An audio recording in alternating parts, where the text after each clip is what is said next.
ಕಾರಣವೇನು? ನಾನು ನಿಷ್ಕಾರಣವಾಗಿ ಆಡುತ್ತಿಲ್ಲ. ಈ ಪಾಂಚಾಲಿಯ ಅಣುವಿಗೆ ಒಂದಲ್ಲ ಎರಡಲ್ಲ 10 ಕಾರಣಗಳಿವೆ. ನೀವಾದರೂ ಪುರುಷರು, ನಿಮಗಾರಾದರೂ ಪ್ರತಿ ಆಡಿದರೆ ಅವರಿಗೆ ತಕ್ಕ ಪಾಠ ಕಲಿಸುವುದು. ಆದರೆ ಸ್ತ್ರೀಯರಿಗೆ ಹಾಗಲ್ಲ.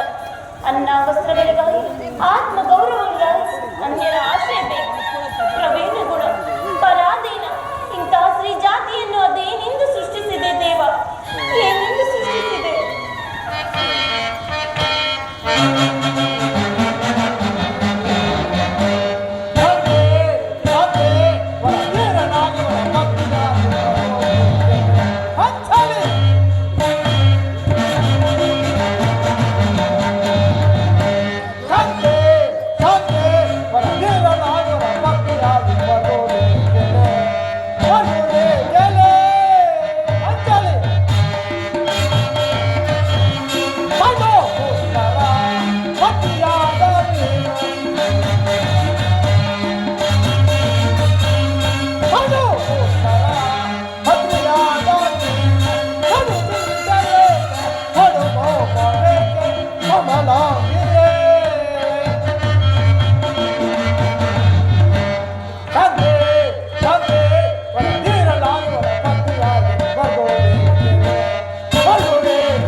ಋಷಿಗಳ ಆಜ್ಞೆ. ಪ್ರಿಯ, ಪತ್ನಿಯನ್ನ ಪಡವಾಗಿಟ್ಟು ಸೋಲುವಂತೆ ಆ ನಿಮ್ಮ ಋಷಿಗಳ ಆಜ್ಞೆ ಮಾಡಿದರೆ ಪತಿಗಳಂತೆ ಪತಿಗಳು ತಪಸ್ಸು ಮಾಡಿ ಪಡೆಯಬೇಕು. ನಿಮ್ಮಂತಹ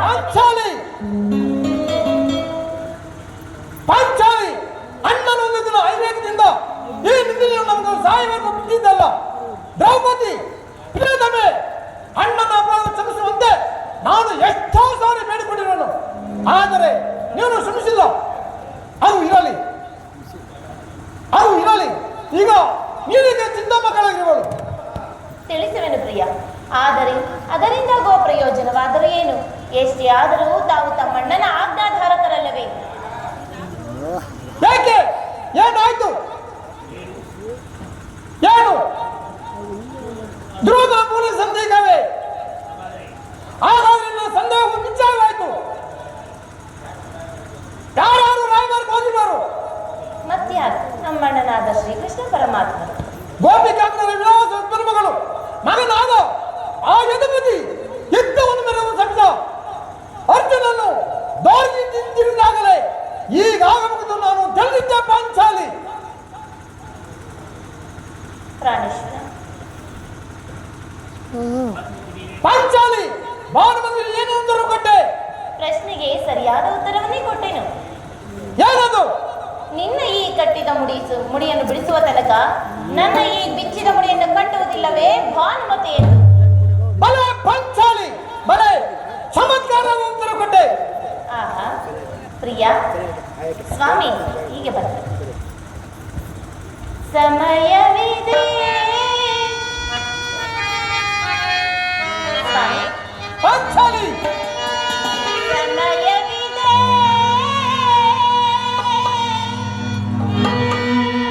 ಶೃಂಗಾರಕ್ಕೆ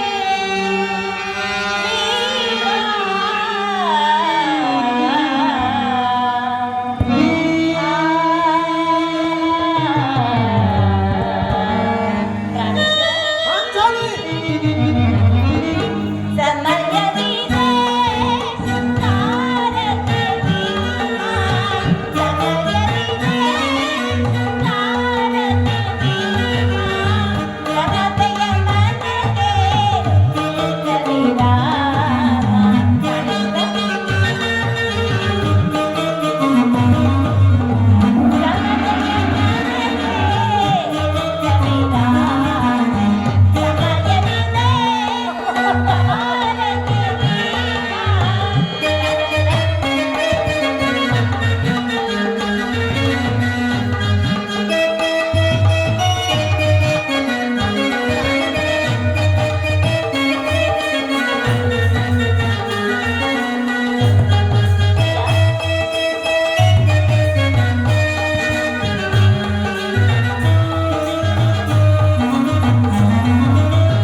ಕಾಳ ರಾತ್ರಿಯಿಂದ ಈ ನನ್ನ ಬಿಚ್ಚಿದ ಕೇಶರಾಶಿಯನ್ನು ನೋಡಿ ಸಂಬೋಧನ ಮತ್ತು ಏನೇನೋ ಹೇಳಿರುವರಲ್ಲ. ಪಾಂಚಾಲಿ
ಸಂಧಿ ಪ್ರಸ್ತಾಪದಲ್ಲಿ ತೊಡಗಲಿ. ನಾನು ಕುರುಪಾಂಡವರು ಯುದ್ಧವನ್ನು ಆದರದಿಂದ ನಿರ್ವಹಿಸಿದ್ದೇನೆ. ಧರ್ಮ ಪಾರಾಯಣಾದ ವಿರಿಷ್ಠರು ಆ ದುರ್ಯೋಧನನ್ನು ಅನಂತ ಅಪರಾಧವನ್ನು ಕ್ಷಮಿಸಬಹುದು. ನಾನು ಮಾತ್ರ ಕ್ಷಮಿಸೋದಿಲ್ಲ. ಸ್ವಾಮಿ, ಏಳುವುದು ಮಾತ್ರವಲ್ಲ, ಹೇಳಿದಂತೆ ನಡೆದುಕೊಳ್ಳಬೇಕೆಂಬುದೇ ನನ್ನ ಇಚ್ಛೆ. ಎಷ್ಟೇ ಆದರೂ ನೀವು ನಿಮ್ಮಣ್ಣನ ಆಜ್ಞಾಧಾರಕರಲ್ಲವೇ? ಪಾಂಚಾಲಿ, ನಾನೀಗ ಯಾರು ಆಜ್ಞಾಧಾರಕರಲ್ಲ. ಶಾಂತಿಯನ್ನು ಬಯಸುವರು. ಸಂಧಿಯ ಪ್ರಸ್ತಾಪದಲ್ಲಿ ತೊಡಗಲಿ. ನಾನು ಕುರುಪಾಂಡವರು ಯುದ್ಧವನ್ನು ಆದರದಿಂದ ನಿರ್ವಹಿಸಿದ್ದೇನೆ. ಧರ್ಮ ಪಾರಾಯಣಾದ ವಿರಿಷ್ಠರು ಆ ದುರ್ಯೋಧನನ್ನು ಅನಂತ ಅಪರಾಧ ಕ್ಷಮಿಸಬಹುದು. ನಾನು ಮಾತ್ರ ಕ್ಷಮಿಸೋದಿಲ್ಲ. ಅಣ್ಣ ನೋಡೋಣ, ಭೀಮಸೇನನು ಸಂಧಿಯ ಸಮಾಚಾರವನ್ನು ತಿಳಿದು ಕೆಳದ ಸಿಂಹದಂತೆ ವಿಜೃಂಭಿಸುತ್ತಿರುವನು. ಈತನನ್ನು ಸಮಾಧಾನ ಪಡಿಸಲು ನೀವೇ ಹೊರತು ಬೇರೆ ಯಾರಿಂದಲೂ ಸಾಧ್ಯವಿಲ್ಲ ಅಣ್ಣ. ಈ ಸಾರಿ ಅವನ ಕೋಪವನ್ನು ದ್ರೌಪದಿ ಮೂಲ ಕಾರಣವೆಂದು ತೋರುತ್ತಿರುವುದು. ಶ್ರೀಕೃಷ್ಣ ಪರಮಾತ್ಮನು ಹೇಳುತ್ತಿದ್ದರು, ಜಗತ್ತಿನ ಸುಖ ದುಃಖಗಳಿಗೆ ಸ್ತ್ರೀಯರೇ ಮೂಲ ಕಾರಣವೆಂದು. ಭೀಮಸೇನ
ನಿನ್ನ ಕೋಪವನ್ನು ತಡೆಯುವ ಶಕ್ತಿ ನನಗಿಲ್ಲ. ಪಾಂಚಾಲಿ, ಅಣ್ಣನ ಏಕೆ ಸಿಕ್ಕಾಗಿರುವನು? ಏಕೆ ಈ ನನ್ನ ಬಿಚ್ಚಿದ ಕೇಶರಾಶಿಯು ನಿಮ್ಮ ಪ್ರಶ್ನೆಗೆ ಉತ್ತರ ಕೊಡಲಿಲ್ಲವೇ? ಸಮಯಕ್ಕೆ ಸರಿಯಾಗಿ ಬಂದೆ. ನಾವು ಯಾರು ನನಗೆ ಯಾರಲ್ಲಿ ಕೋಪವಿಲ್ಲ. ಅರ್ಜುನ ಮುಖದಿಂದ ನಿನಗೊಂದು ಮಾತನ್ನು ತಿಳಿಸಬೇಕಾಯಿತು. ಅದನ್ನು ನಿಮ್ಮಿಬ್ಬರ ಸಮ್ಮುಖದಲ್ಲಿ ಈಗಲೇ ಹೇಳಬಹುದು. ಕೇಳಿರಿ ನೀವೆಲ್ಲರೂ. ಈ ಸಂಜೆ ಪ್ರಸ್ತಾಪದಲ್ಲಿ ಹೀಗೆ ಉಚಿತವಾಗಿ ಇರಬಹುದು. ಆದರೆ ನಾನು ಈ ಮತ್ತು ನನ್ನ ಈ ಗದೆ ಇವರೊಡನೆ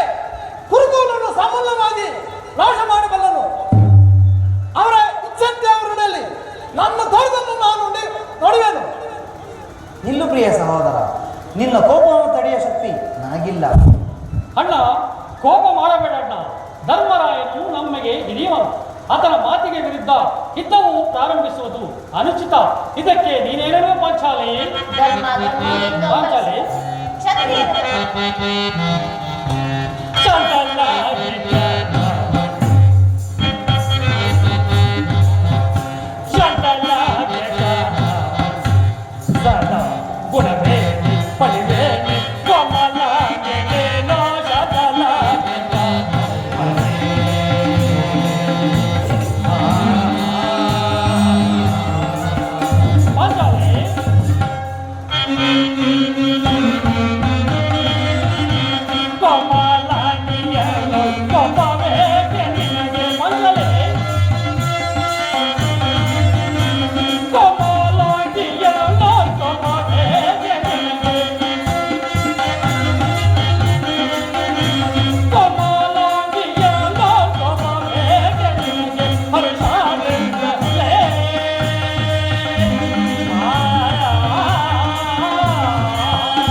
ಕ್ಷತ್ರಿಯರ ಧರ್ಮವೇ ನಿಮಗೆ ಉಚಿತವಾಗಿ ಕಾಣುವುದಲ್ಲವೇ?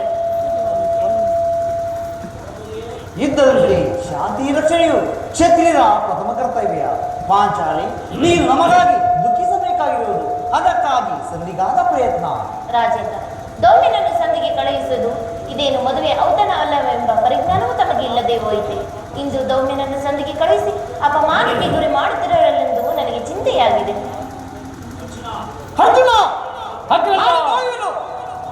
ನನಗೆ ಯಾವ ಪ್ರಯೋಜನವಿಲ್ಲ. ನಿಮ್ಮ ಅಪೌರುಷ ಪುರುಷ ವಾರ್ತವ್ಯವು ನಿಮಗಿರಲಿ. ಪ್ರತಿಜ್ಞೆಯಂತೆ ನಡೆಯುವ ಸ್ವಾತಂತ್ರ್ಯ ಮಾತ್ರ ನನಗಿರಲಿ. ಪ್ರಾಣೇಶ್ವರ, ಶಾಂತಿ ವಹಿಸಿ.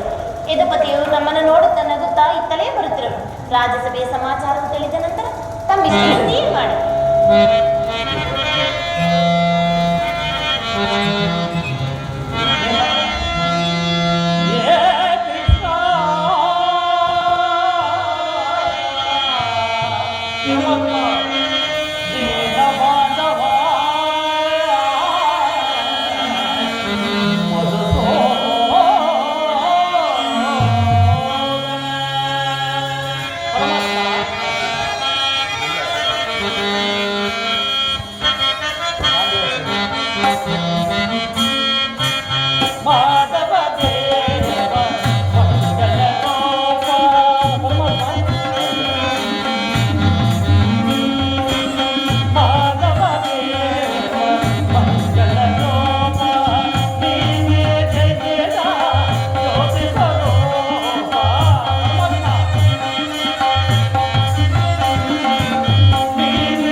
ಭೀಮಸೇನ, ನಿನಗೂ ಮಂಗಳವಾಗಲಿ.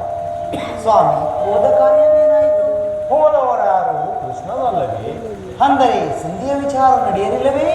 ಅಂದರೆ ರಾಜಸಭೆಯಲ್ಲಿ ನಿಮ್ಮ ವಿಚಾರವನ್ನು ತಿಳಿಸಿದೆ. ಸ್ವಯಂ ಭೀಷ್ಮಾದಿ ಹಾಗೂ ಧೃತರಾಷ್ಟ್ರ ನನ್ನನ್ನು ವಿಧ ವಿಧವಾಗಿ ಸ್ವಾಗತಿಸಿ ಉಪಚರಿಸಿದರು.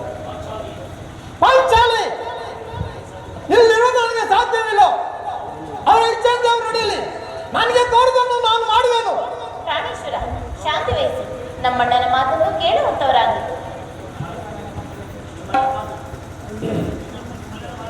ನಿಮ್ಮ ಅಣ್ಣನ ಒಂದು ಮುದ್ರಲ್ಲೇ ತಾನೇ ಜಾಗ ಮುಗಿಯುವುದು. ಯದುಪತಿ, ಸಭೆಯಲ್ಲಿ ಏನೇನು ನಡೆಯಿತು? ತಕ್ಕ ರೀತಿಯಲ್ಲಿ ನಾನು ನಿರೀಕ್ಷಿಸಿದಂತೆ ನಡೆಯಿತು. ಕೃಷ್ಣ, ನಾನನ್ನು ತಡೆಯಲಾರೆ.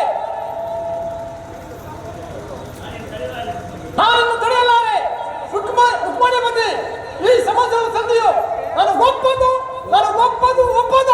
ನನಗೆ ಒಪ್ಪುವ ಸುದ್ದಿಯನ್ನು ದುರ್ಯೋಧನನ್ನು ಹೇಳಿ ಕಳಿಸಿರುವುದು. ಏನು ಕೃಷ್ಣನ ಸಂದೇಶ? ದುರ್ಯೋಧನ ಸಂದೇಶ ಏನು? ತನ್ನ ಸಂದೇಶ ಹೇಳು. ಅದನ್ನು ಕೇಳುವ ಇಚ್ಛೆ ಇದ್ದರೆ ನನ್ನ ಬಳಿ ಕೈಕಟ್ಟಿಕೊಂಡು ಕುಳಿತರೆ ಆಗ ಪ್ರಿಯವಾದ ಸಂದೇಶವನ್ನು ತಿಳಿಸುವೆ. ಇಲ್ಲ, ಇದ್ದಂತೆ ಹೇಳು. ಇಲ್ಲ, ನೀನು ಕುಳಿತುಕೊಳ್ಳದ ಹೊರತು ನಾನು ಪ್ರಿಯವಾದ ಸಂದೇಶವನ್ನು ನಿನಗೆ ತಿಳಿಸುವುದೇ ಇಲ್ಲ. ಕೃಷ್ಣ, ಪರಿಹಾಸ ಹೇಗೆ? ಇದು ಪರ್ಯಾಸವಲ್ಲವಯ್ಯ. ನಿನ್ನನ್ನು ಕಂಡರೆ ನನಗೆ ಎಷ್ಟೊಂದು ಭಯ. ಕ್ಷಣಕಾಲ ಗದೆಯನ್ನು ದೂರವಿಟ್ಟು ನನ್ನ ಬಳಿ ಕೈಕಟ್ಟಿಕೊಂಡು ಕುಳಿತರೆ ಆಗ ಪ್ರಿಯವಾದ ಸಂದೇಶವನ್ನು ತಿಳಿಸುವೆನು. ಅದು ಆಗಲಿ, ನಿನ್ನ ಇಚ್ಛೆ ಆಗಲಿ. ನೀನು ಕೋಪ ಮಾಡುವುದಿಲ್ಲವಷ್ಟೇ. ಆಗಲಿ, ಅದು ಆಗಲಿ. ಹಾಗಾದರೆ ನೀನು ನನ್ನ ಬಂದಿ. ಕೃಷ್ಣ, ಚಳಕಾಲ ಮಾತ್ರ. ಅರ್ಜುನ, ಪರಮಾತ್ಮ, ಸಮೀಪಕ್ಕೆ ಬಾ. ಕ್ಷಣಕಾಲ ಈ ಗದೆಯನ್ನು ಹಿಡಿದುಕೋ. ಹಾಗೆ ಆಗಲಿ ದೇವ. ಹೇಗ್ನಸೇನಿ, ಅಣ್ಣ, ನಾನು ಹೇಳಿದಂತೆ ಕೇಳಬೇಕು ಕಂಡೆಯ. ತಮ್ಮ ಮಾತನ್ನು ಎಂದಾದರೂ ಮೀರಿರುವೆ ಅಣ್ಣ. ಹಾಗಾದರೆ ತೆಗೆದುಕೋ ಈ ಹಗ್ಗವನ್ನು. ಇದೊಂದು ಕಡೆ ನನಗೆ ಪುರಸ್ಕಾರ ರೀತಿಯಾಗಿ ದೊರೆಯಿತು. ಈ ಹಗ್ಗದಿಂದ ನಿನ್ನ ಪತಿಯ ಕೈಗಳನ್ನು ಭದ್ರವಾಗಿ ಬಂಧಿಸು. ಅಣ್ಣ, ಇದೇನು ಪರಿಹಾಸ್ಯವಲ್ಲ ತಾನೇ? ಇದು ಪರ್ಯಾಸವಲ್ಲ ತಂಗಿ. ನೀನು ಶತ್ರುಗಳ ಹೆಡಬುಡೆ ಬಿಡಿಸೋದಲ್ಲಿ ಮಹಾಪರಿಣತಿಯಂತೆ. ಹಾಗೆ ನಿನ್ನ ಪತಿಯ ಕೈಗಳನ್ನು ಭದ್ರವಾಗಿ ಬಂಧಿಸಲು ಬರುವುದೋ ಇಲ್ಲವೋ ನೋಡೋಣವೆಂದು. ಹಾಗೆ ಆಗಲಿ ಅಣ್ಣ. ಭೀಮಸೇನ, ಆ ಸಂದೇಶವನ್ನು ಕೇಳುವ ಇಚ್ಛೆ ಇದ್ದರೆ ಕೃಷ್ಣ ಹೇಳದಂತ ನನ್ನ ಕೈಗಳನ್ನು ಬಂಧಿಸು.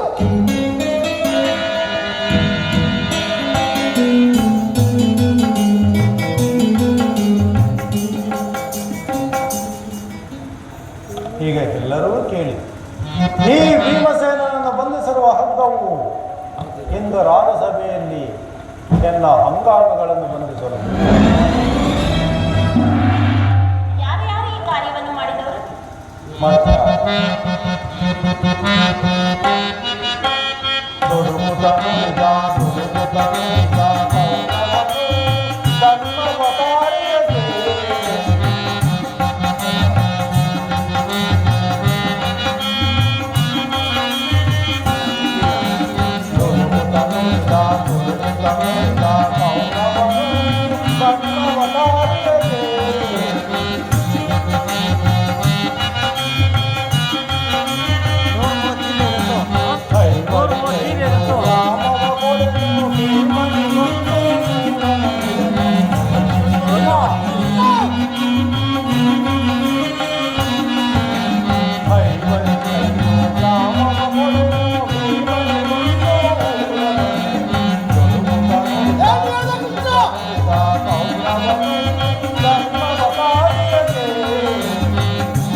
ಕೊಟ್ಟವನು ಮತ್ತಾರಿಂದ ಸಾಧ್ಯ?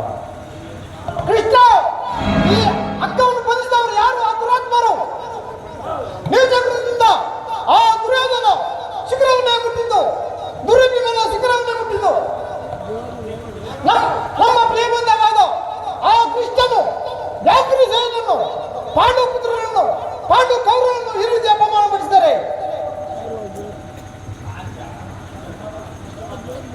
ಅಷ್ಟು ಮಾತ್ರವಲ್ಲ, ಆ ದುರ್ಯೋಧನ ಕೊಟ್ಟ ಸಂದೇಶವನ್ನು ಕೇಳಿ ನಿಮ್ಮ ಹರಿವರಿಗೆ 5 ಗ್ರಾಮಗಳನ್ನಾಗಲಿ, ಒಂದು ಗ್ರಾಮದಲ್ಲಿ ಒಂದು ಗೋಪಾದವು ಇರುವ ಸ್ಥಳದಲ್ಲಿ ಒಂದು ಸೂಜಿಯ ತುದಿಯಷ್ಟು ಸಹ ಸ್ಥಳವನ್ನು ಕೊಡುವುದಿಲ್ಲವಂತೆ. ಸಂಧಿಯನ್ನು ಅಪೇಕ್ಷಿಸುವುದಾದರೆ ಅದು ದೊರಕುವುದು ರಣಾಂಗಣದಲ್ಲಿ, ಶಸ್ತ್ರಾಸ್ತ್ರಗಳ ಆಸ್ತೋಪನದಲ್ಲಿ ದೊರಕುವುದನ್ನು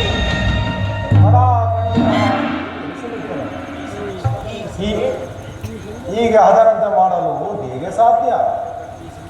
ಪರಮಾತ್ಮ, ಈ ಸಂದೇಶಕ್ಕೆ ಉಳಿದಿರುವುದು ಒಂದೇ ಒಂದು ಮಾರ್ಗ, ಅದು ಯುದ್ಧ. ನನ್ನ ವಿಫಲಗಳು ಎಲ್ಲ ಸದ್ವಿರವಾಗಿ ಮುಂದೆ ಒಂದು ನಿಂತಿರುವುದು ಯುದ್ಧ. ಕೃಷ್ಣ, ನೀನು ತಿಳಿದಿರುವೆ, ನಾನು ಈ ಕುರು ಪಾಂಡವ ಯುದ್ಧವನ್ನು ಅಪೇಕ್ಷಿಸಿದ್ದೇನೆಂದು, ಸಂಧಿಗಾಗಿ ಸರ್ವ ಪ್ರಯತ್ನಗಳು ಮಾಡಿದ್ದೇನೆಂದು. ಪಾಂಚಾಲಿ ಪಾಂಚಾಲಿ ನನ್ನ ಕೈಗಳಲ್ಲಿ ಕೃಷ್ಣ, ಧರ್ಮನಂದನ, ಅರ್ಜುನ ಯಾರು ಬಿಚ್ಚೋದಲ್ಲವೇ? ಬೇಡ, ನಾನೇ ಬಿಚ್ಚುಕೊಳ್ಳೋದು. ಎಲ್ಲಿ ನನ್ನ ಕಡೆ?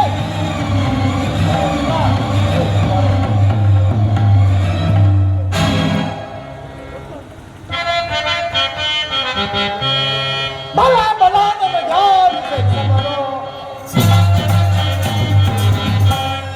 ಬಲ ಬಲ ನನ್ನ ಯಾರು ಬೆಚ್ಚಬರೋ?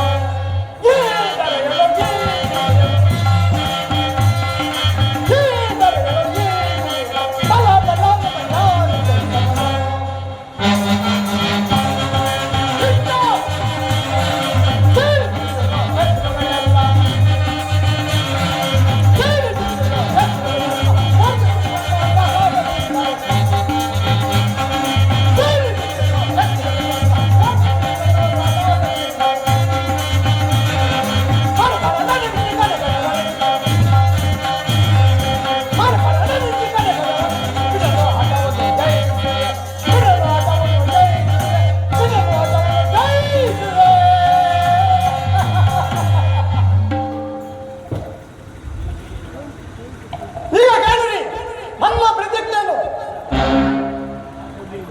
ನಾನು ನಾಳೆ ಮೈದಾನದಲ್ಲಿ ಆ ಕದವರು 99 ಮಂದಿ ಸಹೋದರನ್ನು ನಾಶಪಡಿಸಿ ಆ ದುಶ್ವಾಸನ ಬಿಸಿ ರಕ್ತದಿಂದ ದ್ರೌಪದಿ ಹಿಡಿಮನನ್ನು ಕಟ್ಟಿ ರಾಜಕೀಟನ್ನು ಜಡಕಾಲಿಂದ ಒತ್ತು ಪುಡಿ ಮಾಡಿ ಆ ದುರ್ಯೋಧನ ಸಭೆಯಲ್ಲಿ ಕರೆದು ಅವನ ತಟ್ಟಿ ಅವನ ಕಡೆಯನ್ನು ತುಂಡಾಗಿ ಮಾಡಿ ನನ್ನ ಚೆಂಡು ತಿರಿಸಿಕೊಳ್ಳದ ಹೋದರೆ ನನಗೆ ಭಯಂಕರವಾದ ನರಕೆ ಪ್ರಾಪ್ತಿಯಾಗಲಿ. ವಾಸುದೇವ, ಇದಕ್ಕೆ ನಿನ್ನ ಪಾದವೇ ಸಾಕ್ಷಿ. ಪರಮಾತ್ಮ,